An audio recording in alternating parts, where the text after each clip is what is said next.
नमस्कार दोस्तों, मैं साहिल सर स्वागत करता हूं आप सभी का साहिल लॉ अकेडमी में। साथियों, बीएनएस और आईपीसी की जो सीरीज चल रही थी उसी सीरीज को हम लोग आगे बढ़ाते हैं। बीएनएस का जो चैप्टर 8 है और आईपीसी का चैप्टर 7, जिसमें कि सेम बातें लिखी हुई हैं। सेना यानी कि जो पैदल सेना है, नौसेना यानी नेवी, वायुसेना यानी एयरफोर्स से संबंधित अपराध। इनसे जो संबंधित अपराध है वो बीएनएस की जो धारा है यानी सेक्शन 159 से लेके 168 तक है। यही बातें सेम बातें जो है आईपीसी की धारा 131 से लेके 140 में दिए गए हैं। जो बीएनएस का अगला चैप्टर है वो चैप्टर 9 है यानी 9 है। निर्वाचन से संबंधित अपराध यानी जो इलेक्शन से संबंधित जितने भी ऑफेंस होंगे वो इसमें आएंगे। बीएनएस की धारा 169 बताती है कि अभ्यर्थी यानी कैंडिडेट निर्वाचन अधिकार की परिभाषा, यानी अभ्यर्थी निर्वाचन अधिकार की परिभाषा।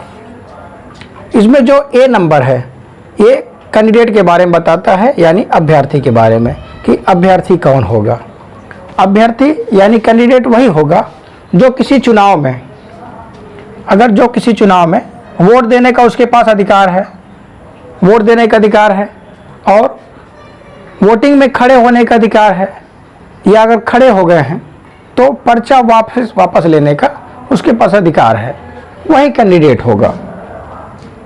निर्वाचन अधिकार का अर्थ यही होता है कि जो उसका अधिकार है यानी जो इलेक्टेड होने का राइट्स है वो इसमें इंक्लूड है। बीएनएस की धारा 170 रिश्वत के बारे में बताती है कि रिश्वत क्या होगा। रिश्वत यानी अगर किसी कैंडिडेट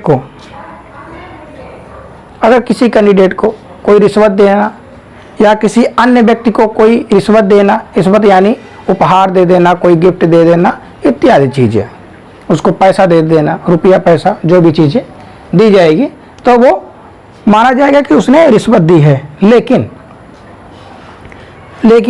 लेकिन या परंतु अगर कोई लोक नीति यानी कि लोक नीति की अगर घोषणा की है, जो पब्लिक पॉलिसी है, अगर पब्लिक पॉलिसी की कोई घोषणा करता है, जैसे चुनावी इलेक्शन में आप लोग देखते होंगे कि जो नेता परेता होते हैं वो बड़ी बड़ी घोषणाएं करते हैं कि हम ये करेंगे वो करेंगे, जीतने के बाद ये सब सारी चीज़ें आपके घर में एकदम पानी आएगा, बिजली आएगा, सब कुछ आएगा, सड़कें एकदम बड़ी सी चौड़ी सी बनेंगी। तो ये जितनी भी सारी चीज़ें घोषणाएं कर रहे हैं चुनाव के पहले वो सारी चीज़ें रिश्वत में नहीं आएगी। और लोक कार्यवाही यानी कि जैसे ही हम सीएम बनते हैं या पीएम बनते हैं तो ये काम करवा देंगे, इनके खिलाफ जांच करवाएंगे, ये सब करवाएंगे, ये सब सारी कार्रवाई करवाएंगे। अगली जो धारा है वो बीएनएस की धारा 171 निर्वाचनों में असम्यक असर डालना, यानी जो चुनाव होगा उसमें गलत तरीके से, असम्यक का अर्थ होता है कि गलत तरीके से उस पर असर डालना, इफेक्ट डालना। इसमें अभ्यर्थी यानी कैंडिडेट या कैंडिडेट के हितबद्ध व्यक्ति को या मतदाता को, यानी जो वोट दे रहा है उसको क्षति की धमकी देना, यानी उसको ऐसी धमकी देना कि अगर वोट डालोगे या चुनाव लड़ोगे, धमकी देना कि अगर ऐसा काम करते हो तो धान की तरह कूट दिए जाओगे। जैसे धान को कूटा जाता है ना, वैसे ही क्या किए जाओगे, कूट दिए जाओगे। या दैवी अप्रसाद यानी जो देवी हैं, देवता हैं या भगवान ये आदि के नाम पर उनको डराया जाता है। अगर ऐसा लोगों को वोट दे दोगे, ये देवी क्रोधित हो, वो देवता क्रोधित हो जाएंगे। तो ये सारी चीज़ें अगर करते हैं तो ये माना जाएगा कि वो असम्यक असर डाल रहे हैं। अगली जो धारा है बीएनएस की धारा, निर्वाचनों में प्रतिरूपण का अर्थ होता है कि उसकी जगह पे कोई और व्यक्ति गलत तरीके से वोटिंग कर दे। गलत तरीके से वोटिंग कैसे कर रहा है? जैसे मान लीजिए कोई व्यक्ति है, वो मर गया है, एक्सपायर हो गया है, उसकी जगह पे आए हैं कोई दूसरे व्यक्ति वोटिंग डालने, या एक बार वोटिंग दे चुका है एक आदमी, दोबारा आया है वोटिंग डालने, ये सब अगर कोई करते हैं तो ये माना जाएगा कि गलत तरीके से वोटिंग करने आए हैं, यदि दोबारा वोटिंग कर रहे हैं। तो इन दोनों का, यानी जो बीएनएस की धारा 171 है और बीएनएस की धारा 172 है, इन दोनों की जो सज़ा है वो बीएनएस की धारा 174 में दिया गया है।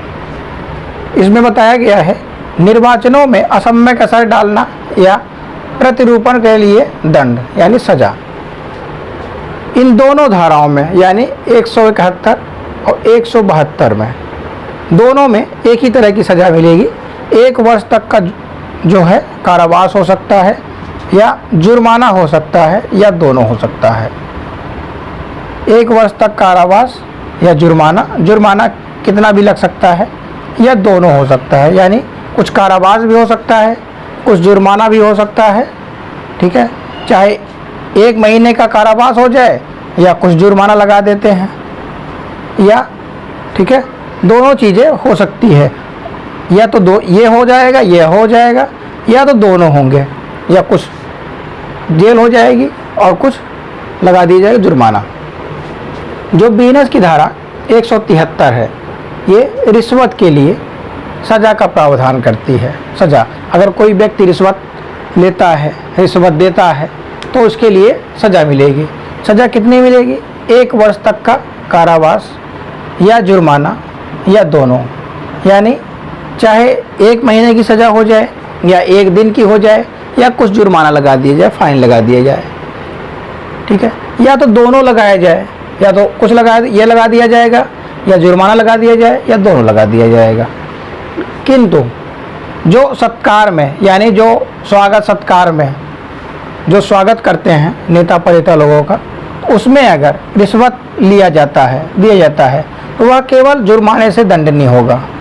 जो सत्कार में, सत्कार स्वरूप जो रिश्वत दिया जाता है, कि भेंट दिया जाता है, तो उसमें जो है केवल न केवल जुर्माने से ही दंडनीय होगा, यानी सिर्फ फाइन लगेगा बस। बीएनएस की जो अगली धारा है 175, निर्वाचन के सिलसिले में मिथ्या कथन करना, यानी जो कैंडिडेट है या जो चुनाव लड़ रहा है, या चुनाव से संबंधित जितने और लोग हैं, और लोग का मतलब यही होता है कि जो कैंडिडेट है वो लड़ रहा है, उसके परिचित, उनके ऊपर गलत तरीके से, जैसे उनका आचरण यानी सील, कंडक्ट गलत बता देना, आचरण बता देना कि वो गलत आचरण के हैं, गलत कंडक्ट कर रहे हैं, गलत उनका जो है सील वो गलत है, ये सब चीज़ें जो करेंगे तो इसमें जुर्माने से दंडनीय किया जाएगा। केवल जुर्माना है, केवल और केवल जुर्माना ही है। अगर उसके सील के बारे में, कैरेक्टर के बारे में अगर उंगली उठाएंगे और वो गलत पाया जाता है, गलत कथन, सत्य नहीं, अगर सत्य बातों का कोई मानहानि नहीं होती है, अगर सत्य बातें बोल रहे हैं कि वो गलत व्यक्ति है, गलत सब कुछ है, तो ये सही है। लेकिन अगर वो सही है फिर भी गलत जो है वो धारणा बना दे रहे हैं, समाज में गलत धारणा बन जाए ताकि वो चुनाव ना जीत पाए, तो ऐसा कोई अगर काम करता है तो उसे सिर्फ और सिर्फ जुर्माने से दंडित किया जाएगा। बीएनएस की जो अगली धारा है, निर्वाचन के संबंध में अवैध संदाय, संदाय का मतलब होता है कि लेन देन करना, लेन देन करना, यानी अगर कोई जो कैंडिडेट, मान लीजिए कोई कैंडिडेट है, ये खड़ा हुआ है चुनाव में, और ये कोई अन्य व्यक्ति है, और उससे पूछे बिना जो कैंडिडेट लड़ रहा है, यानी इनसे पूछे बिना ये क्या कर देते हैं, खर्चा करते हैं, प्रचार कर देते हैं, रैली कर देते हैं, सभा यानी सभा कर देते हैं, पेपर ऊपर में प्रकाशन कर देते हैं, फोटो छपवा देते हैं, तो ये माना जाएगा। अगर उसके अनुमति नहीं है तो, अगर उसकी अनुमति ली गई है तो कोई दिक्कत नहीं है, अनुमति अगर ली नहीं गई है तब इनको सज़ा मिलेगी। लेकिन इसमें एक और कंडीशन है, अगर ये 10 रुपये तक का जो है 10 रुपया तक का खर्चा कर देते हैं, और जब खर्चा किए ये उसके तारीख से 10 दिन के अंदर इस व्यक्ति की अनुमति ले लेते हैं, यानी लिखित में अनुमति ले लेते हैं, तो ये माना जाएगा कि इन्होंने उससे अनुमति लेके ही खर्चा किया है। 10 रुपये तक मात्र खर्चा करते हैं तो, और ज़्यादा करते हैं तब तो दिक्कत में आ जाएंगे। इसके लिए जो सज़ा मिलेगी, वो जो दंड मिलेगा वो 10,000 रुपये तक का जुर्माना हो सकता है। सिर्फ और सिर्फ जुर्माने से ही दंड नहीं है, 10,000 रुपये तक का। चाहे 1 रुपया लगा दिया जाए, चाहे 100 रुपये लगा दिया जाए, या चाहे 10,000 रुपये लगा दिया जाए, 10,000 रुपये तक का जुर्माना लगाया जा सकता है। बिजनेस की जो अगली धारा है 177, इसमें निर्वाचन लेखा रखने के संबंध में असफल, अगर कोई व्यक्ति, जैसे मान लीजिए कोई एक कैंडिडेट है, वो चुनाव लड़ रहा है और उसने कितना खर्च किया है चुनाव में, कितना पैसा खर्च कर दिया चुनाव में, उसका कोई लेखा जोखा नहीं है, यानी उसका कोई हिसाब किताब नहीं है।